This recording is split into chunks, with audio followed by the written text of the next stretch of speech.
Ceci est un livre audio autogénéré par Google. Livre Études sur la littérature française au XIIe siècle, tome 1. Par Alexandre Rodolphe Vinet. Préface. Ce premier volume des études d'Alexandre Vinet sur la littérature française au XIXe siècle reproduit, pour l'ensemble des matières qui y sont contenues, le premier volume de l'édition de 1848 et de celle de 1857, qui n'est d'ailleurs qu'une réimpression. Les premiers éditeurs avaient fort judicieusement réuni en un seul tome tout ce que Vinet avait écrit ou publié sur deux auteurs, dont les noms se présentent toujours associés l'un à l'autre. Nous n'avions rien à modifier à un plan qui continue à s'imposer. On trouvera donc ici le cours que Vinet professa à l'Académie de Lausanne en 1844 sur Madame de Staël et Chateaubriand, ainsi que les articles qu'il fit paraître de 1836 à 1844 sur divers ouvrages de Chateaubriand. Pour l'établissement du texte, nous avons comparé l'édition de nos prédécesseurs avec les matériaux dont ils s'étaient eux-mêmes servis, et nous avons rétabli le texte de Vinet dans son intégrité, partout où l'on s'était écarté. C'est ainsi, par exemple, que nous avons complété l'un des articles sur Chateaubriand où l'on avait fait une petite coupure. C'est ainsi que nous avons restitué au cours sur Madame de Staël 4 ou 5 mots et 2 ou 3 membres de phrases qui avaient disparu. Au sujet de la petite coupure faite à l'un des articles sur Chateaubriand, nous n'avons pas grand-chose à dire. Il s'agit d'une fin de paragraphe que nos prédécesseurs avaient élaguée parce que, Vinet ayant transporté dans son cours une partie de cet article, la dite fin de paragraphe ne se rattachait plus à rien. Nous l'avons recueillie en note. On verra qu'il valait la peine de la recueillir. Elle contient en 3 ou 4 lignes une profession de foi de Vinet critique. Pour ce qui est des 4 ou 5 mots et des 2 ou 3 membres de phrases du cours sur Madame de Staël, ils ont une histoire, et une histoire intéressante. Nous la conterons tout à l'heure. Avant d'y arriver, il convient de rappeler brièvement dans quelles circonstances Vinet fut amené à professer le cours sur Madame de Staël et Chateaubriand, et à publier ses articles sur divers ouvrages de Chateaubriand. 1. Il appartenait à l'Académie de Lausanne depuis le 1er novembre 1837 en qualité de professeur de théologie pratique, lorsque, au commencement de l'année 1844, son collègue de littérature française, Charles Monard, que des travaux historiques appelaient à Paris, lui demanda de le suppléer jusqu'à Pâques. Vinet accepta. Ce ne fut sans doute pas sans hésitation. Il était déjà très chargé, d'autre part sa santé n'était pas brillante. Mais il aimait les lettres, il les avait longtemps enseignées à Bâle.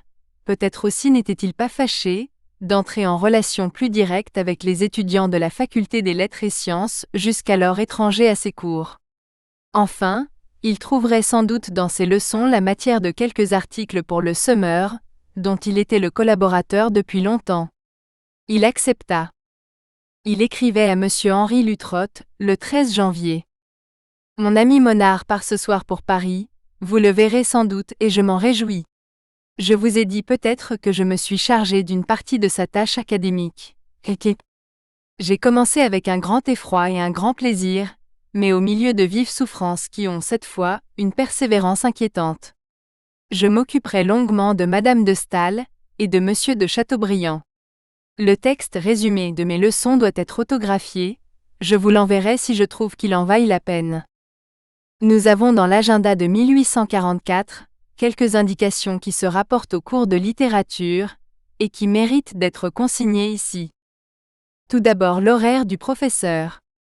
Du mois de janvier au mois d'avril 1844, lundi à 4 heures, littérature française. Mardi à 10 heures, catéchétique. Mercredi à 8 heures, prédication. À 4 heures, littérature française. Jeudi à 8 heures, prédication. À 10 heures, catéchétique. Vendredi à 10 heures, philosophie du christianisme. Samedi à 10 heures, lecture et récitation. On voit que Vinet était un homme occupé. Il écrivait le 1er mars à M. Passavant. Le fait est que je suis très chargé. Je ne puis pas dire, malgré mes souffrances habituelles, que j'en ai trop pour mes forces. Je ne me sens pas affaissé, mais il faut traiter au pas de course les plus grandes questions, brusquer les solutions, risquer le paradoxe et l'hérésie. L'hérésie est sans doute pour le cours de philosophie du christianisme, et le paradoxe pour celui de littérature. Revenons à l'agenda. 7 janvier dimanche. Passer la journée à la maison, préparer mon cours de demain, littérature. 8 janvier. Première leçon de littérature à l'académie. 9 janvier. 2 étudiants, MM. Baillif et Auguet, sont venus me demander la permission d'autographier mes leçons de littérature. 15 janvier. 3e leçon de littérature sur l'influence des passions. 19 janvier. Visite de Monsieur Baillif, étudiant, pour me demander si je consens à ce que mon cours soit imprimé. J'ai refusé. Vinet refusa parce qu'il entendait sans doute se réserver pour le journal de Monsieur Lutrotte. Il écrivait un mois plus tard à ce dernier, 14 février. Je remets à Monsieur Jacquet pour vous les feuilles qui ont paru, autographiées, de mon cours de littérature française, c'est-à-dire du fragment de cours que je fais à l'Académie pendant l'absence de Monsieur Monard. J'avais un peu espéré que vous pourriez en un pressant besoin, insérer dans le Summer quelques-unes de ces pages. J'en doute maintenant. En tout cas, elles ne pourraient y paraître que revues et corrigées, à quoi je m'emploierais de mon mieux quand vous m'auriez désigné comme propre au Summer, telle ou telle portion du cours. Vinet tenait au Summer. Il savait que ce journal était lu non seulement par le public protestant français, mais aussi par un autre public, que Sainte-Beuve le suivait de près, que Chateaubriand, Victor Hugo ne le dédaignait pas. Vinet désirait agir non seulement dans le cercle restreint de ses auditeurs vaudois et de ses coreligionnaires, mais aussi au dehors. Ambition très légitime. Toutefois le Summer ne publia rien. J'ignore pour quelle raison. Je suppose qu'il avait de la copie en abondance, et sur des sujets plus actuels que Delphine, ou l'Allemagne. Ce qu'il y a de sûr, c'est que M. Lutrotte appréciait vivement les pages que Vinet lui adressait. Il songea même, à quelque temps de là, et à la requête de Madame Vinet, à chercher un libraire pour les publier en volume. Voici la lettre que Madame Vinet lui écrivait le 8 avril 1844. Elle est intéressante à plus d'un titre. Cher monsieur, permettez-moi de venir en l'absence de mon mari, vous parler d'une petite affaire d'intérêt. Je viens de chez Madame Olivier où d'autres personnes se trouvaient, entre autres une de Genève. Celle-ci dit que les autographies des leçons de mon mari faisaient bruit dans sa ville, et qu'il n'y avait pas de doute que quelqu'un ne s'en emparât, puisqu'on est tant à l'affût de ce qui est nouveau. Là-dessus, on s'accorda à trouver que mon mari devait se hâter d'en faire un volume, et que je devais aussi en écrire à Monsieur Delay. Il me semble plus sage de vous consulter là-dessus, en vous priant d'en parler à tel libraire que vous voudrez. Je sais que mon mari a exprimé quelques regrets de n'avoir pas tout de suite imprimé, en partageant par chapitre, ou par leçon. Monsieur Forel croit qu'un volume de lui ferait beaucoup de bien. Vous savez comme mon mari est hésitant et timoré en affaires, il pourrait bien perdre à réfléchir un temps précieux. Je vous remets donc celle-là, monsieur, en vous demandant 1000 pardons de cette nouvelle importunité. Monsieur Lutrotte n'aurait pas eu de peine à trouver dès ce moment-là un éditeur pour le cours sur Madame de Staël et Chateaubriand, et cela eût empêché les Genevois de songer à s'en emparer, comme les en accuse l'excellente Madame Vinet, mais il fallait l'assentiment de Vinet. Celui-ci le refusa.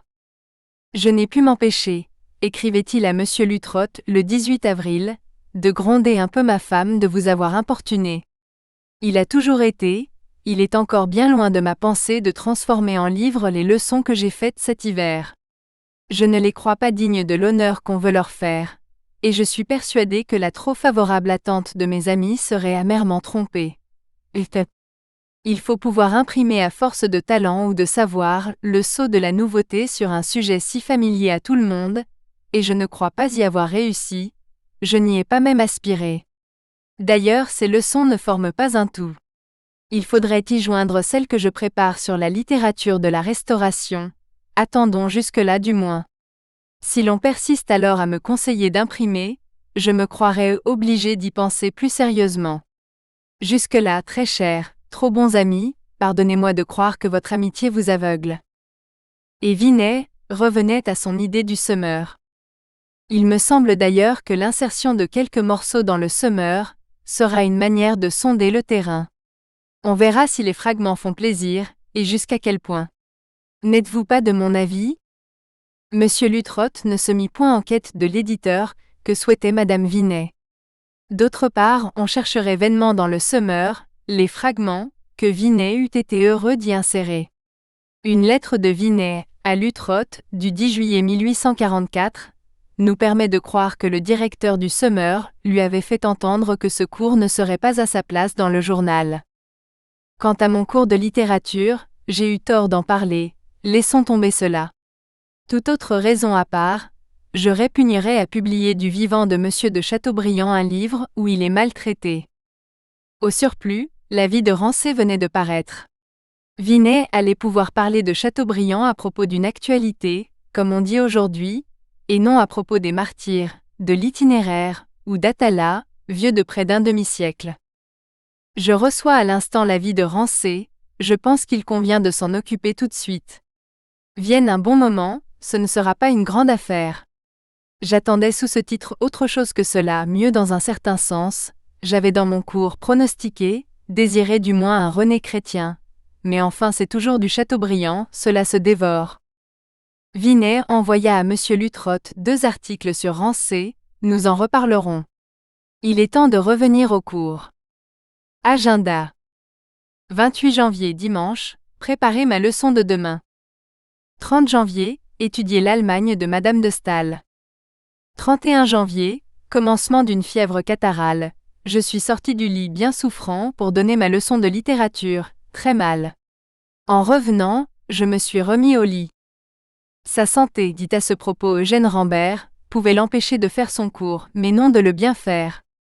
À l'auditoire, il était toujours fort. 3 février, visite de Monsieur Chapuis.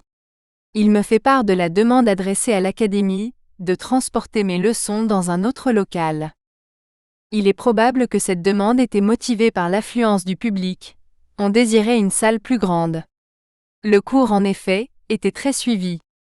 Vinet attirait et retenait ses auditeurs, et par ce qu'il disait, et par la manière dont il le disait. Les témoignages des contemporains sont unanimes. Tous estiment, dit encore Rambert, que même ses plus belles et plus authentiques leçons ne rendent pas sur le papier ce qu'elles étaient à l'auditoire. Il n'a été entièrement connu que de ses élèves. Nulle part la supériorité de sa riche nature ne s'est plus complètement déployée que dans les leçons du professeur.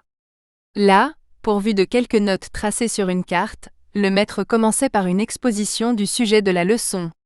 Peu à peu la voix de l'orateur, toujours pénétrante, quoiqu'un peu voilée au début, reprenait toute sa puissance et tout son charme, et si dans ses improvisations, comme il arrivait le plus souvent, le professeur rencontrait sur son chemin quelques-unes de ses grandes idées, expression de tout son être, alors il se livrait sans réserve au mouvement de son âme. Edmond de Pressensé dit de même. Après un commencement un peu laborieux, soudain saisi par sa propre pensée dont la flamme rayonnait dans son regard, le professeur s'animait. Sa voix grave, sonore, au timbre éminemment sympathique, prenait un accent ému, et ses idées toujours si abondantes se déversaient sur son auditoire dans une forme colorée et nuancée, qui se prêtait à leur richesse. Rien ne peut donner l'idée de la hauteur d'éloquence à laquelle Vinet s'élevait parfois. On m'excusera de rapporter ces textes, ils sont à leur place dans la préface d'un volume composé, en grande partie, de leçons. Un encore, je lis dans la revue suisse de l'année 1844, à propos du cours. Monsieur Vinet traite de la littérature française au commencement de ce siècle. C'est la première fois qu'il professe à Lausanne, sur un sujet purement littéraire. La profondeur des vues, la beauté de la diction, l'esprit, la bonhomie et la grâce qui s'y joignent aux traits éloquents, tout cela attire à ce cours les étudiants et le public en foule. Suite de l'agenda. 14 février, leçon 3e sur l'Allemagne. 21, achever Madame de Staël. 4 mars, lettre de Madame de Staël. Il s'agit d'une lettre de Madame Auguste de Staël. Vinet lui avait envoyé les feuilles autographiées de son cours. Madame Auguste de Staël lui écrit « Je vous remercie de tout mon cœur des feuilles de votre cours. » 4 mars, leçon sur Atala. 6 idées, première leçon sur le génie du christianisme. 20 idées, seconde leçon sur les martyrs. 26 idées, achevé d'écrire mes 2 dernières leçons de littérature. 29 idées, j'ai donné ma dernière leçon de littérature française. 5 avril, corriger la deuxième épreuve de ma dernière leçon pour la Revue Suisse. Il s'agit de la leçon sur la littérature de la Restauration, voire conclusion, la littérature de la Restauration. Elle se trouve dans le tome 7e de la Revue Suisse, telle qu'elle figure dans l'autographie, et telle qu'elle figure aussi dans le présent volume, à l'exception du dernier paragraphe, celui où le professeur prend congé de ses auditeurs. Sainte-Beuve lut cet article, où il était un peu question de lui. Il écrivit aussitôt à Vinay. Je viens de lire dans la Revue Suisse votre discours sur l'histoire littéraire de la Restauration. J'oublie que vous m'y traitez trop bien, que vous m'y accordez trop d'attention, mais le but élevé, final, ne manque jamais et l'on achève la dernière page en regardant là-haut. 7 avril, corriger l'épreuve de la leçon sur Corinne pour le Courrier suisse. 8 mai, achever d'écrire mon cours précédent de littérature, pour l'autographie. 19 juin, reçu les dernières pages de mon cours autographié. Je ferai à propos de la note du 7 avril la même observation que j'ai faite à propos de celle du 5. Vinay a publié dans le Courrier suisse une leçon de son cours telle qu'elle figure dans l'autographie. Et ceci nous amène à nous demander si l'autographie n'a pas une valeur plus grande que celle que bien souvent on lui attribue. Que de fois j'ai entendu dire, et par des personnes qui connaissent à fond leur Vinay, nous n'avons pas le texte authentique du cours sur Madame de Staël et Chateaubriand. Nous n'avons que des notes d'étudiants, revues sans doute par l'auteur, et sans doute un peu corrigées et complétées par lui, mais enfin ce n'est pas du Vinay. Je me permets de n'être pas tout à fait de leur avis. On peut d'abord leur faire observer que Vinay a publié 2 chapitres de son cours autographié, sans y rien modifier, et il en faut bien conclure que pour 2 chapitres au moins, nous avons dans l'autographie du Vinay parfaitement authentique et définitif. Et pour le reste, je les rends attentifs à la note du 8 mai, achevé d'écrire mon cours pour l'autographie. Si cette note a un sens, elle ne peut avoir que celui-ci, à savoir que Vinay a lui-même rédigé son cours. Il l'a rédigé après l'avoir professé, c'est entendu, et en cédant des notes prises par ses étudiants, c'est entendu encore, mais il l'a bel et bien rédigé. Il écrivait à M. Lutrotte, le 16 juin 1844. Quand toute mon autographie aura paru, je vous enverrai ce qui vous manque. Je trouve toujours plus impossible d'écrire le cours que je fais maintenant, il ne faut donc point songer à le joindre au premier, dans le cas où on imprimerait celui-ci. Ce qui signifie qu'il ne peut rédiger ses leçons sur Lamartine, Hugo, etc., tandis que le premier cours, le cours sur Chateaubriand et Madame de Staël, doit être considéré comme prêt pour l'impression. Mais alors demandera-t-on où est le manuscrit ? Le manuscrit a été perdu, répondrai-je, comme bien d'autres manuscrits de Vinay. Mais de ce que le manuscrit n'existe pas, il ne faut pas déduire qu'il n'a jamais existé. Je reconnais qu'il y a dans le cours sur Madame de Staël et Chateaubriand quelques pages où la suite des idées n'est pas suffisamment marquée, et qui ressemblent plutôt à des notes incomplètes qu'à une rédaction achevée, mais il y en a extrêmement peu, et le plus souvent ce qui me frappe dans ce cours, c'est le fini de l'expression. Le style est oratoire assurément, et c'est tout naturel et il ne faut pas s'en plaindre, mais encore une fois c'est mis au point par Vinay. Et en fait de Vinay authentique, je ne vois pas ce qu'on pourrait demander de plus. Il est dommage après cela, que le manuscrit ait disparu. Nous n'avons de manuscrit de Vinay relatif à ce cours, que 3 ou 4 feuilles de notes sur Madame de Staël. C'est le plan de la première leçon du professeur sur l'auteur de Corinne. Ce sont les papiers qu'il devait avoir sous les yeux, quand il parlait de sa vie et de son caractère. Fort peu de choses, comme on voit. La plus grande partie de ce manuscrit est d'ailleurs un choix de citation, mais cela ne laisse pas d'être intéressant. L'auteur y a en effet rédigé en 2 ou 3 lignes, sa pensée maîtresse. Elle est là, dépouillée de tous les développements qui devaient l'amener et la préparer à l'auditoire. Et elle n'en est que plus frappante. Le bonheur de l'âme est trouvé, le bonheur extérieur a fui, ce bonheur qui n'est pas plus dans les passions ou dans la gloire que la voix de Dieu n'est dans la tempête. C'est là, je le répète, l'idée de la leçon, et même l'idée de tout le cours. C'est vers cette idée et vers cette image que l'orateur devait s'élever par degrés. Et en effet, relisez le chapitre et vous verrez bien qu'il y tend constamment. 2. Les études sur Chateaubriand qui font suite au cours, sont au nombre de 4.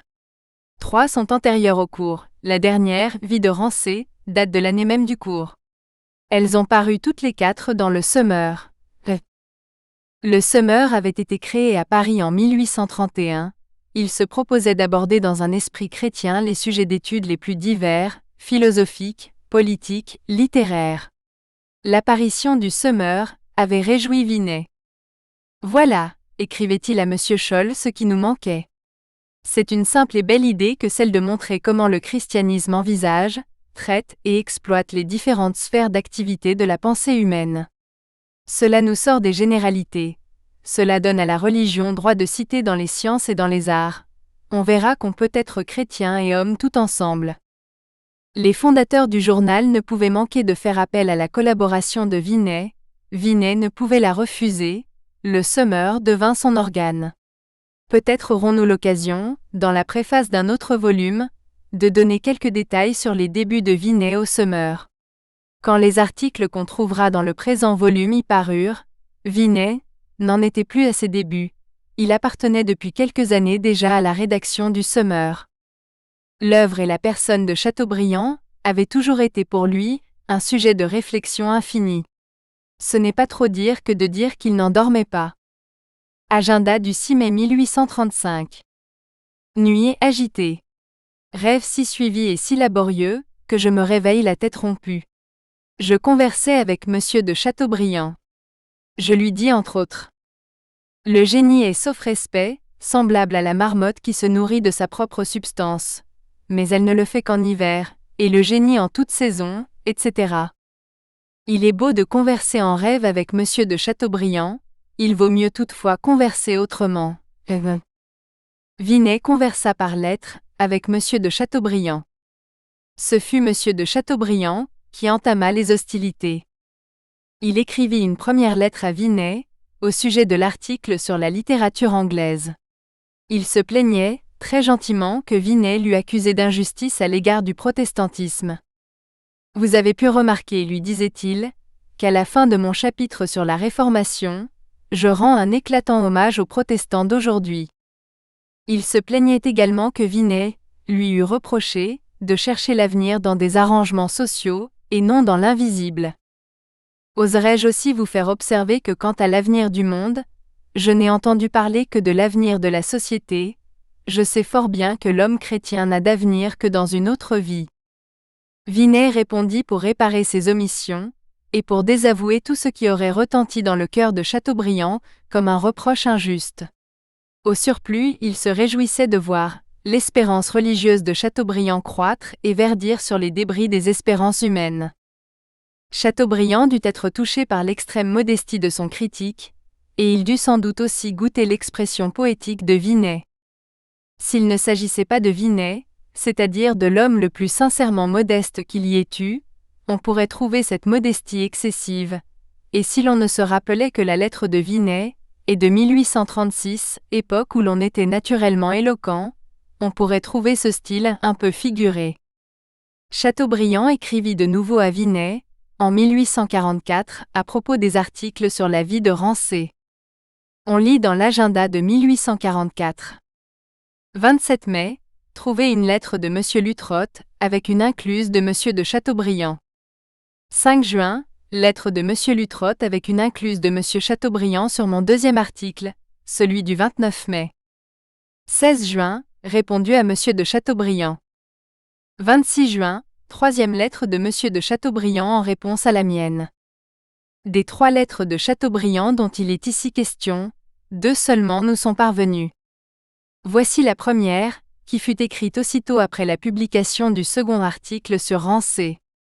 Paris 28 mai 1844. Je ne suis point étonné, monsieur, des opinions qui séparent un catholique d'un protestant.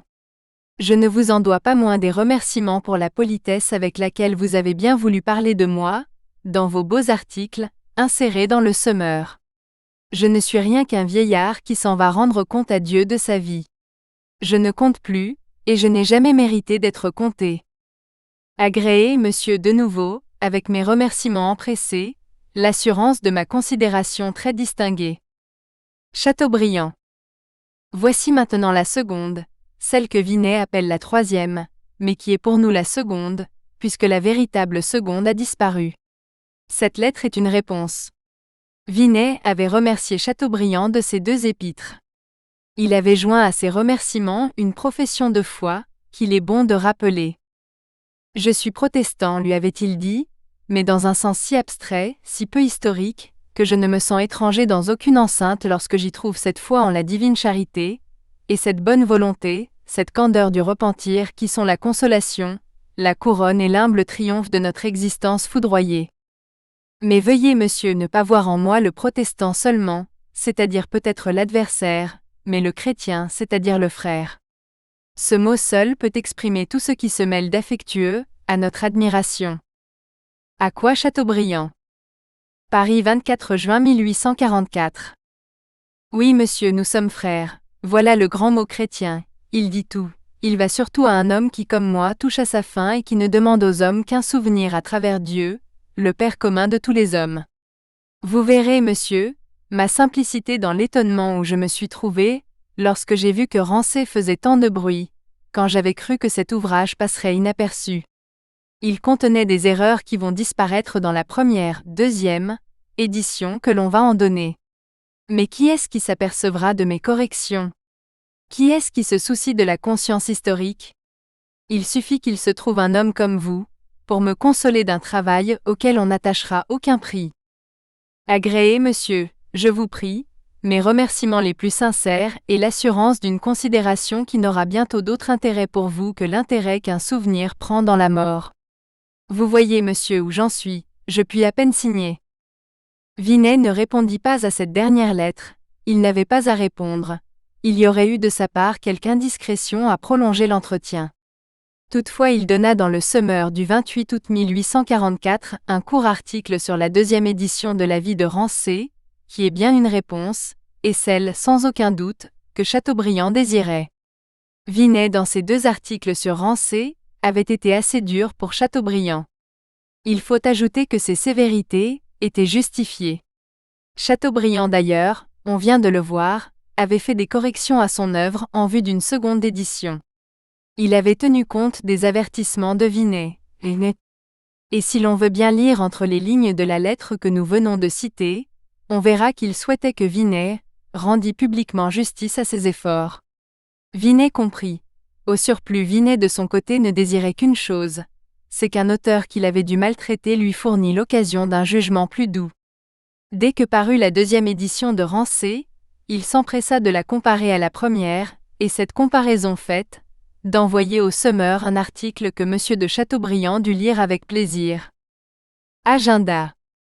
19 août, collationner les 2 éditions de la vie de Rancé. 20 août, écrit un article sur la 2e édition de la vie de Rancé. 23 août, envoyé au Semeur l'article sur la 2e édition de la vie de Rancé. Cet article n'a pas été publié intégralement dans les précédentes éditions de l'œuvre de Vinet. On n'en a recueilli que les premières lignes, qu'on a mises en note au bas d'une des pages de la première étude sur Rancé. Nous le donnons dans son entier, à la fin du présent volume. J'en aurais fini avec les articles de Vinet, sur Chateaubriand, s'il ne me restait encore un point à signaler. Le Semeur du 18 août 1832 contient un article de philosophie religieuse sur le christianisme de M. de Chateaubriand dans ses études historiques. Je m'étais demandé si cet article était de Vinet, bien qu'il ne figurât ni dans les éditions antérieures, ni, ce qui est plus notable, dans une liste que M. Lutrotte a dressée de tous les écrits de Vinet, que ses collaborateurs et lui avaient dû négliger. J'avais quelques raisons d'attribuer cet article à Vinet, il est tout à fait dans sa manière, on y trouve le tour habituel de son style, ses images et surtout sa pensée. L'auteur en effet y oppose 2 conceptions différentes du relèvement de l'homme par le christianisme, l'une qui fait consister ce relèvement dans l'amélioration de son état moral et social, l'autre qui le met dans le changement du cœur. Or il est certain que bien souvent Vinet a reproché à Chateaubriand que son christianisme visa plutôt à transformer l'homme social qu'à faire renaître l'homme individuel. Voyez par exemple les dernières lignes de l'article sur la littérature anglaise. Voyez surtout un passage de l'agenda, qui est très significatif à cet égard. Il fait suite à celui que j'ai cité plus haut, et où Vinet raconte qu'il a conversé en rêve avec Monsieur de Chateaubriand. Je l'interroge sur le christianisme. Nous espérons que vous avez apprécié cet aperçu. Pour continuer à écouter ce livre audio sur Google Play Livres, utilisez le lien dans la description de la vidéo.